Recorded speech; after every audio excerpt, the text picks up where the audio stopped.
Hey guys, how are you today? Hopefully you're having a wonderful week like always, because today I'll be listening to a brand new artist on my channel, and it's an artist I've been wanting to listen to for a very long time, and that is the Scissor Sisters. Yes, finally. And they are an American pop rock band formed in 2001. They were forged in the gay nightlife scene of New York, and they took their name from the female same-sex sexual activity. I'm sure I don't need to tell you what that is. Now, its members include Jake Shears and Anna Matronic as vocalists, Baby Daddy as multi-instrumentalist, and Del Marquis as lead guitar and bassist, and Randy Reel, who replaced Patty Boom as drummer. They have become recognized for their controversial and transgressive live performances.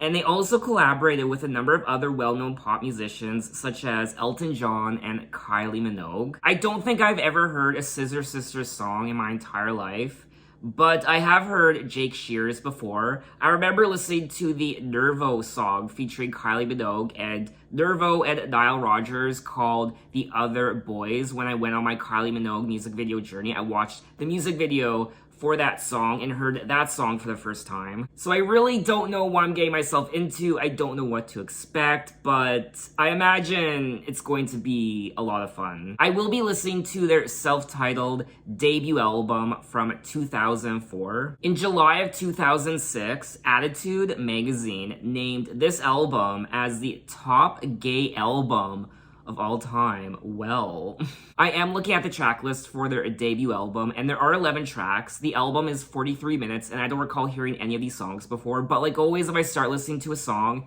and it sounds familiar, I'll let you guys know. So enough talking, let's get into the album with track 1, Laura.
And that was track 1, Laura, and I want to say first and foremost that I quite enjoyed the production on this track. It's so funky and groovy. I loved all the instruments, like the electric guitar, I like the piano, and there were pops of sound, also these interesting pops of sound, like during the beginning where it sounded like, to me it sounded like some sort of clown car.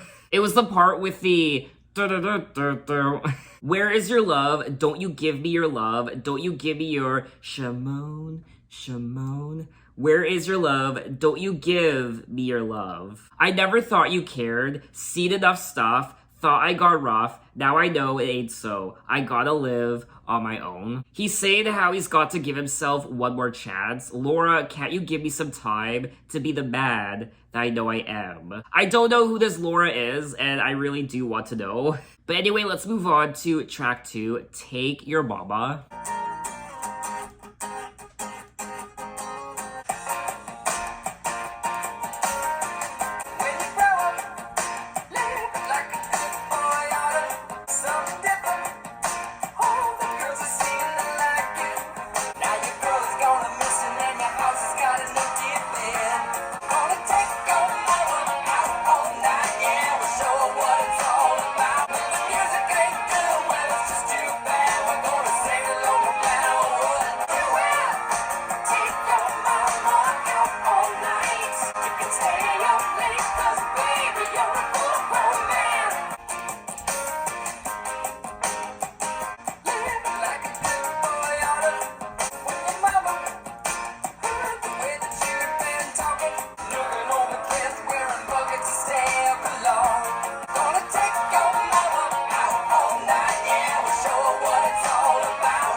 And that was track 2, Take Your Mama, and I quite enjoyed this song. I was getting Elton John vibes from this track. I also quite enjoyed the vocals on this track, the falsetto, and overall, I thought this track was just a lot of fun to listen to. We're gonna do it. Take your mama out all night. You can stay up cause baby, you're a full-grown man. It's a struggle living like a good boy oughta. In the summer watching all the girls pass by. When your mama heard the way that you've been talking, I tried to tell you that all she wanna do is cry. Now we end up taking the long way home. I like this lyric here in particular. Looking overdressed, wearing buckets of stale cologne. We'll get her jacked up on some cheap champagne. We'll let the good times all roll out. And if the music ain't good, well, that's just too bad. We're gonna sing along no matter what. So I really do like the lyrics of this track. The song was written by Baby Daddy and Jake Shears at Shears' parents' horse farm in West Virginia. And the song was inspired by Jake Shears' coming out to his mother, whom he's close with. Aww. The lyrics feature a homosexual man showing his mother the activities of gay nightlife in order to bond with her following his coming out. Aw, that's really nice. And that is something I personally regret. It's one of my biggest regrets in my life is not coming out to my parents, in particular my mom. Now, my mom did pass away in March of this year, and I never told her, but of course she knew. Moms always know. It's like a sense they have. It's like, what do they call it? The sixth sense or whatever. It's like this special sense that moms have where even though you don't have to say it, they know. They just know. They just do. And for me anyway, I just wish I would have said something about it. Maybe she was waiting for me to bring it up, which I never did, because for me, it was always quite uncomfortable to talk about. And yeah, that's definitely something I regret not doing. Even though I knew that she would fully 100% embrace me, I was still nervous to talk about it. And there's always that feeling of what's gonna happen if I do this. So, I don't know. My mom and I were quite close, but I can only imagine how much closer we could have been if I had told her. Now, I just told you guys that I never told my mom about my sexuality and who I really was, but that's partially not true because when I went to visit my mom in the hospital, this was a couple days before she passed away from cancer. She was laying there and she couldn't talk. She couldn't move. She couldn't open her eyes. But people told me, and this is something I've read, they still hear you, apparently.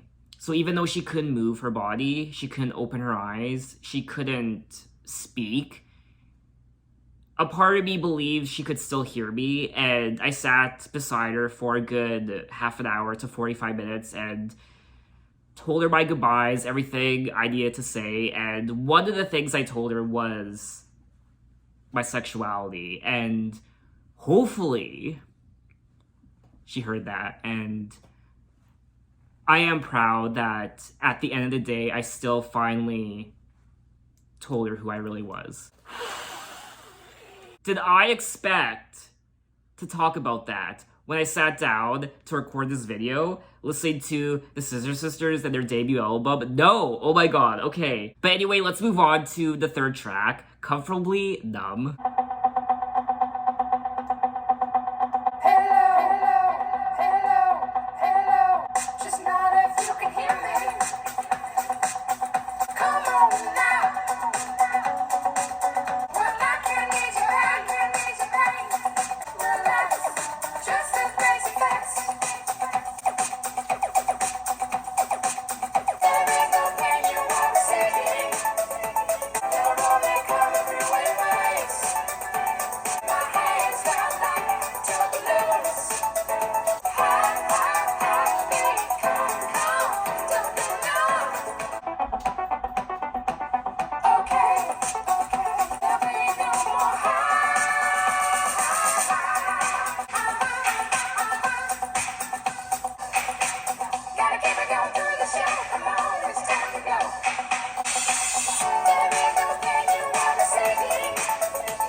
And that was track 3, Comfortably Numb. And of course, this is a cover of the Pink Floyd song. Now, Pink Floyd's Comfortably Numb is considered one of the best songs of all time. And the Scissor Sisters did what they do best, and they gayified the song. It's very disco, it's very Studio 54.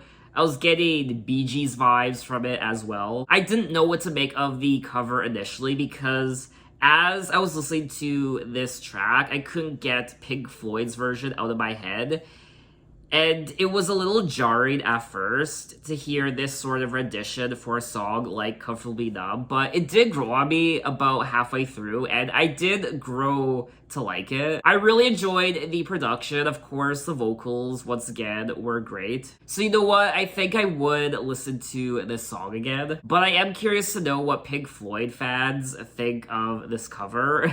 Hello? Is there anybody in there? Just nod if you can hear me. Is there anyone at home? Come on now. I hear you're feeling down. This song has such a great chorus. There is no pain, you are receding, a distant ship, smoke on the horizon. You are only coming through in waves.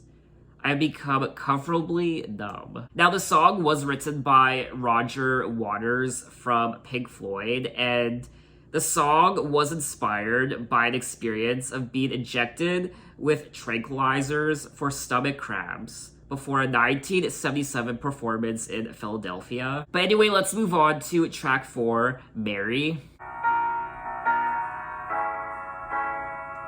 love the time that's in your life, waiting for the time to pass. Don't spend another night alone.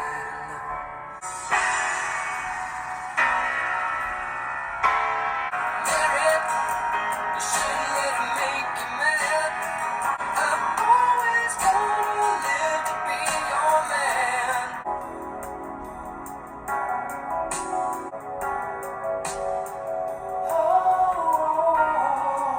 I've had it easy, now you see. Someday we'll go around the world.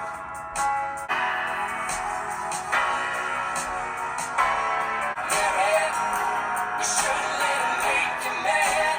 I'm always gonna live to be your man.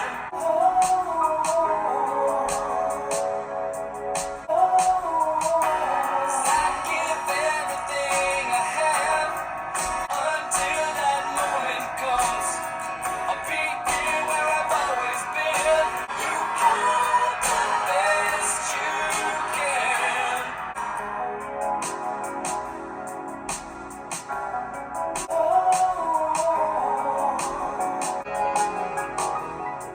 And that was track 4, Mary, and this is another song that I quite enjoyed. And once again, I'm getting Elton John vibes from this song. I liked, of course, the production, all the instruments. It was a jazzier song, in my opinion, especially towards the end. It was just a very pleasant song to listen to. I loved the atmosphere, and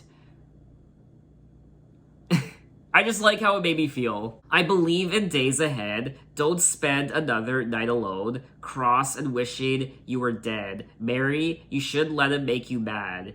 You hold the best you can. And Mary, after all the pain is gone, I'm always gonna live to be your man. Standing by to comfort me, someday we'll go around the world. I'll make the journey so sublime. I know you're not a traveling girl. I love that word, sublime.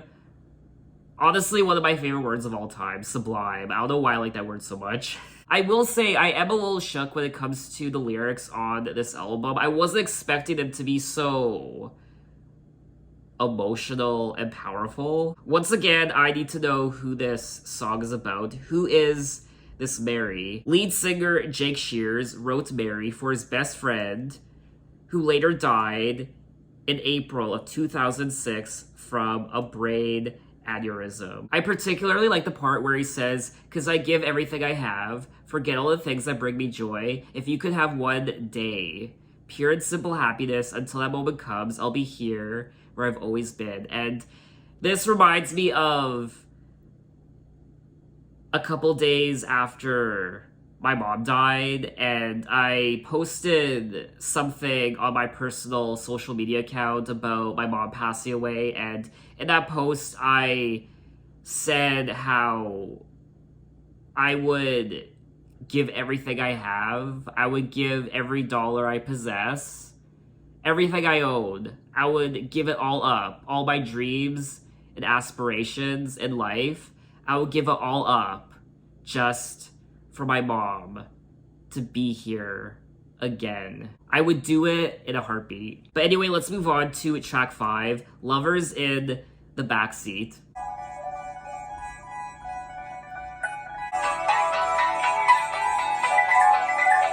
She's quiet when she's down, nowhere to be found. In the side of the sea, on the hand up on your shoulder.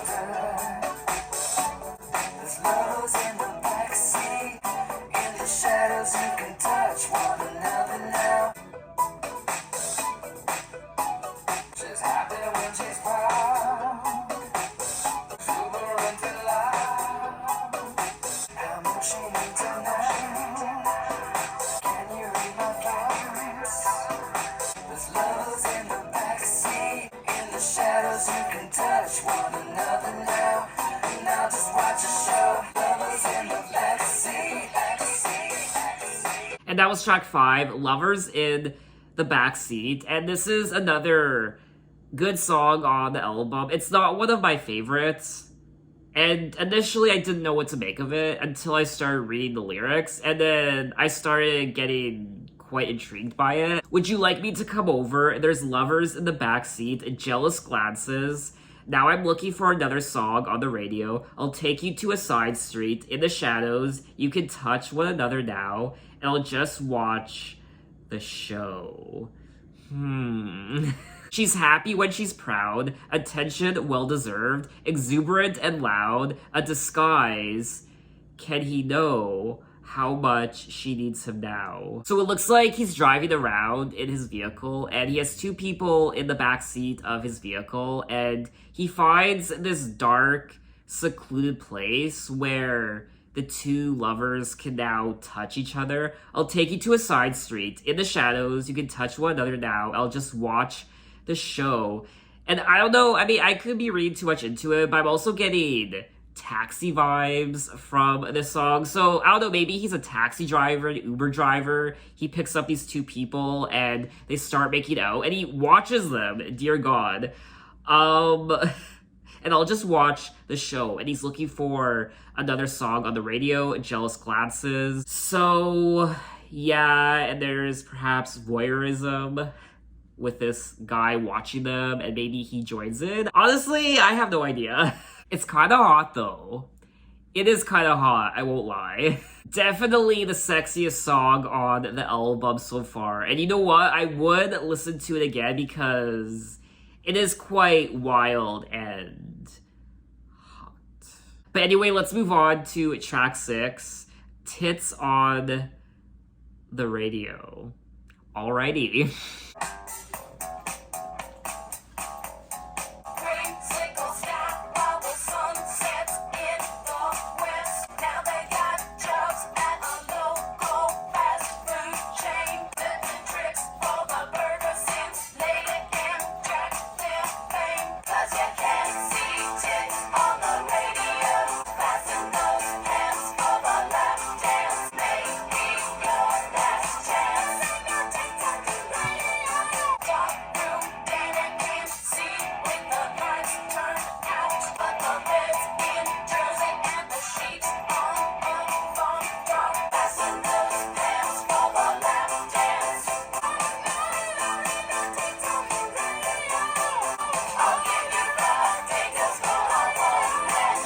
And that was track 6, Tits on the Radio. Oh, that's such a bizarre song title. Tits on the radio. Anyway, I mean this, I mean this was so much fun to listen to. It's such a sassy song and it just I don't know, it makes you feel like a sassy bitch. Creamsicle sky while the sun sets in the west. Where are the queers on the piers? Heard they gave it their best. Now they got jobs at a local fast food chain, flippin' tricks for the burger since Lady M jacked their fame. Am I stupid? Who is Lady M? Because you can't see tits on the radio. I'll give you 5 fingers for a one-man show. Fasten those pads for the lap dance. So is this about people having to have sex for money or something? Lap dances, strip clubs, prostituting. Darkroom daddy hears police alarm. Huh. Because you can't see tits on the radio. Now, someone here did say that Lady M perhaps is a reference to Madonna. When she started mainstreaming gay culture with Vogue, her celebrity took the interest and support of the gay scene away from real gay bands, leaving them to break up and go work regular, boring jobs. What I also took away from the song is, in the beginning, they say, where are the queers on the piers? Heard they gave it their best. Now they got jobs at a local fast food chain. And that happens. I mean, there are so many people working at Starbucks, fast food chains, restaurants, because they are trying to pursue their dreams of being a musician or an actor, actress, or whatever it is. And they have to work these boring, tedious jobs just to make money to pay the rent so they can live out their dreams one day. I'll give you 5 fingers for a one-man show. So is that a hand job? It could also be a reference to cocaine. It does seem like it has multiple meanings. They will use their hand on your one-man show, or you will give them 5 single dollars, 5 lines of coke, which all would look like fingers for a one-on-one show. Oh. Darkroom daddy can't see what the lights turned out could be about voyeurism in the dark rooms of brothels. He can't see the performers anywhere because the lights have been turned out. It's been closed. Oh. Darkroom daddy hears police alarm. Maybe the cops are coming to bust the underground brothels. It's just interesting how this band comprised of mostly gay men. I imagine most of them or all of them are gay. I don't know their sexualities. Yet they're singing about the female anatomy, like Tits on the Radio and the Scissor Sisters. So I find that intriguing. It does say here that 3 of the band members, including the 2 founders, are gay. I like how a little ambiguous it is when it comes to the sexuality in these lyrics, because whether you're bisexual or a lesbian or a gay man, you can relate to these lyrics. So let's move on to track 7, Filthy Gorgeous.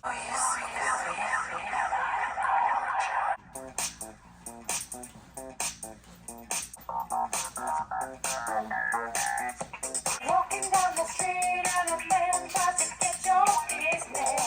Gotta wrap your fuzzy with the big red ball. Down the ghetto princess. Cause you're filthy, you're disgusting. You're nasty. When you're running down the train, and the train follow it up, I said, gotta work for the man, but your biggest money maker plastic. Acid junkie, college flunky, dirty puppy, daddy bastard. Oh.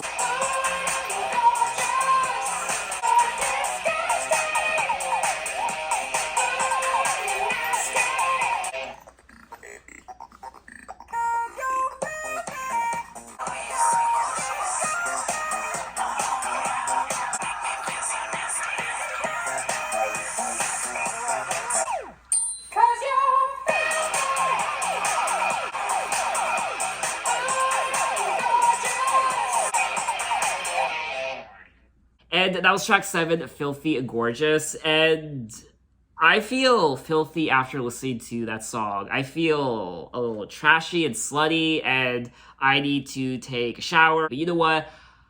I kind of like it. Definitely a lot of fun to listen to. The lyrics are just a blast to hear, and it's so gay. When you're walking down the street and a man tries to get your business and the people that you meet want to open you up like Christmas, you gotta wrap your fuzzy with a big red bow. Ain't no some bitch gonna treat me like a hoe. I'm a classy honey, kissy huggy, lovey-dovey ghetto princess.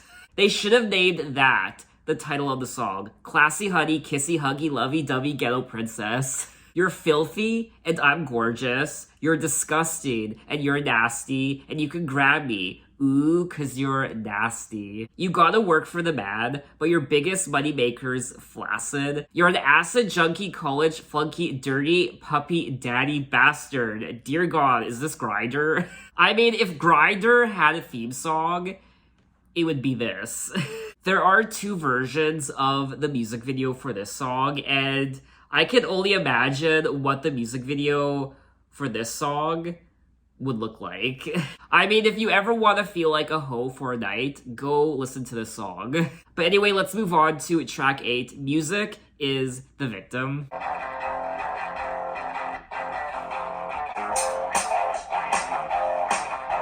I left my heart in San Francisco. To the motherfucking disco. Treating the street on fire. I beg and scream and cuss and cry. Dad ain't home from the dog run. And riding through the city with a shotgun. I left my bag in Pasadena. With all the girls doing Tina. Yeah, the music and the victim, so am I. I beg and scream and cuss and cry. The music and the victim, so am I. Love is all about what they got now. Dad ain't home from the dog run.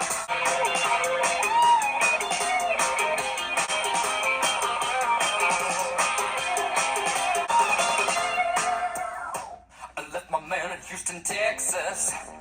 I was running on my own 2 legs. Mine is always gone, but you need some. Love is all about what they got none. Riding through the city with a shotgun. Riding through the city with a shotgun. And that was track 8, Music is the Victim, and another fun song on the album. And once again, I was getting Elton John vibes from this track.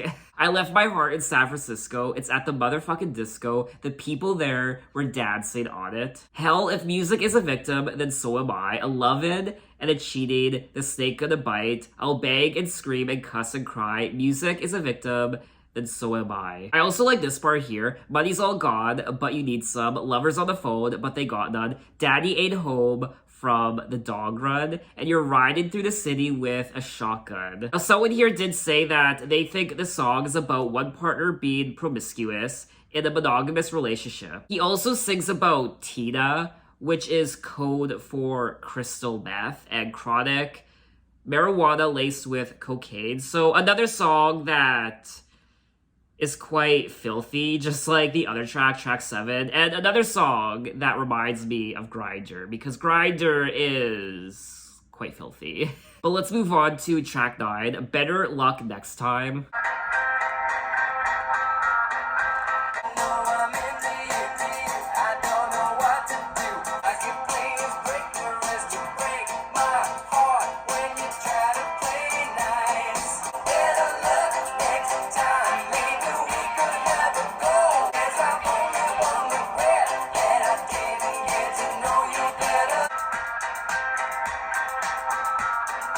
Tell me that you're mine. Are you just being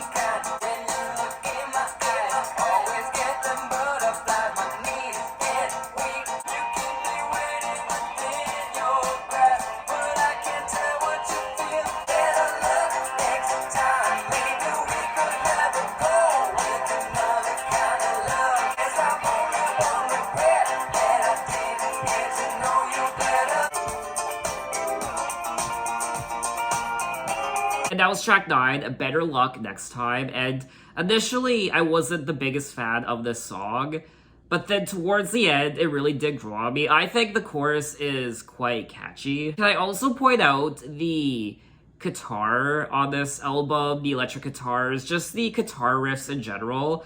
I really do enjoy hearing the guitar in all these songs. Better Luck Next Time, maybe we could have a go with another kind of love, one that carries on. Better Luck Next Time, guess I've only one regret, that I didn't get to know you better than I did. So I think this song is pretty self-explanatory. Better Luck Next Time. They broke up, and he regrets not getting to know this person more. You tell me that you're mine. Are you just being kind? Let's not stretch our imagination. When you look into my eyes, always get them butterflies. My knees get weak with anticipation. I can't tell what you feel, and I'm too afraid to ask you. So he's in this relationship, but he's quite unsure, and he doesn't actually know how this person is feeling. Are they just saying nice things to him? Do they mean what they say? So where is this relationship going? Better Luck Next Time, guess I've only one regret, that I didn't get to know you better than I did. So it looks like the communication in this relationship was horrible and god-awful. Another song on the album that reminds me of Grindr, unfortunately. How you see someone you like, and I guess outside of sexual relations, you start hanging out with them. You just, I don't know, you go places, you travel with them, you go to restaurants, you watch movies with them, you just hang out with them, but then there's almost zero communication, and you're not really talking, it's just sex, and the relationship really isn't going anywhere. But anyway, let's move on to track 10, It Can't Come Quickly Enough. Sailing through the tunnels, true sensation, all is well. It's an underground illusion. We knew all the answers and we shouted them. You can't come with me now. Will you find me? Saw it coming, empty so defeated.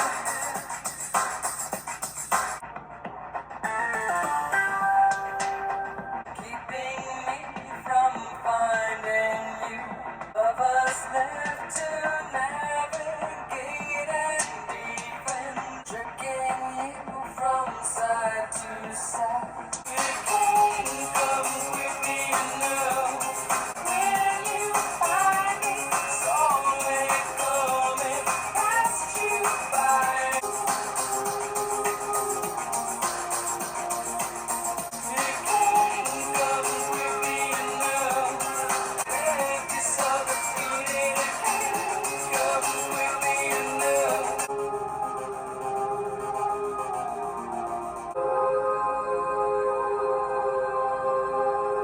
And now it's track 10, It Can't Come Quickly Enough, and another solid song on the album. It's very atmospheric, and it was kind of reminding me of Moby. I don't know if I'm the only one, but I was kind of getting Moby vibes from the production of this track. In particular, the humming, I guess. There's some sort of background humming that was kind of reminding me of a Moby song. It's also a little bit chilling and haunting as well. Sailing through the tunnels in the morning by yourself, there's a very special feeling, true sensation, all is well. If you stand and reach your arms out wide, close your eyes and try to fly. It's an underground illusion, tricking you from side to side. We knew all the answers, and we shouted them like anthems, anxious and suspicious. That God knew how much we cheated. It can't come quickly enough. So perhaps this song is about events and opportunities that come and go. Some might pass you by, moments you've been waiting for, but perhaps they kind of just glide on past you, or You can't wait for certain moments to end so you can move on to something else. I don't know, that's kind of my interpretation of the song. It can't come quickly enough. It can't come quickly enough for something to end, but it also can't come quickly enough for something to start. Now, someone here did interpret the song by saying, you've waited your whole life for this special moment, and when it finally did happen, you don't take the opportunity and let the moment pass you by. Then you end up regretting it. So that was pretty much what I was trying to get at when I was explaining to you what I thought of the song. People have also said that it's a very spiritual song as well, and philosophical, and I personally feel like this is lyrically one of the best songs on the album. So we have come to the end of the album at track 11, Return to Oz. Once there was a man who had a little too much. When his night came to an end, he tried to grasp for his last friend. He said, is this the return to Oz? The grass is dead and the sky has claws. What once was Emerald City is now a crystal town. 3 o'clock in the morning, we get a phone call from the Queen. Thinking nothing at all. She said, is this the return to us? The grass is dead and the sky has claws. What once was Emerald City is now a crystal town.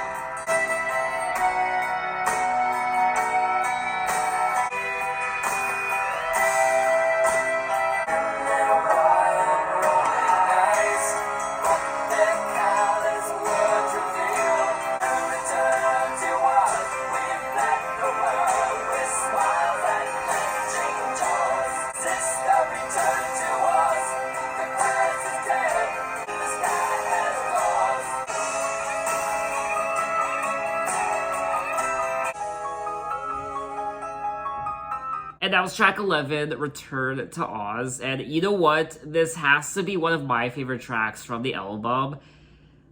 It sounds like a song Elton John could have sung, and I really like the lyrics of the track as well, and the production, the guitars, and I just love the overall sound of the song, and I think it's a great closing track. Once there was a man who had a little too much time on his hands. He never stopped to think that he was getting older, but when his night came to an end, he tried to grasp for his last friend and pretend that he could wish himself health. On a 4-leaf clover, he said, is this the return to Oz? I really like the chorus of this song. The grass is dead, the gold is brown, and the sky has claws. There's a wind-up man walking around and around. What was once Emerald City, now's a crystal town. Huh. Please help my friend from coming down. I've lost my place and now it can't be found. Is this the return to Oz? I think one thing that's obvious is there is this man who's coming to the end of his life. When his night came to an end, or not the end of his life, but maybe just the end of a night, or maybe it's the same thing, the end of a night, the end of a life, he tried to grasp for his last friend and pretend that he could wish himself health. So maybe it's about some older person who is on the verge of death. And he said, is this the return to Oz? It does say here that the song uses the lyrical motif of the film Return to Oz, as an allegory for crystal meth abuse. The song is about drug abuse within the gay community, especially crystal meth. Oh, the Crystal City, that's what was once Emerald City, now's a crystal town. When talking about the song, Jake Shears said, the song is about friends I have had who became lost along the way. I do remember seeing parts of the film Return to Oz, and I do remember that that film is about Dorothy returning to Oz, where it's no longer this bright, colorful world.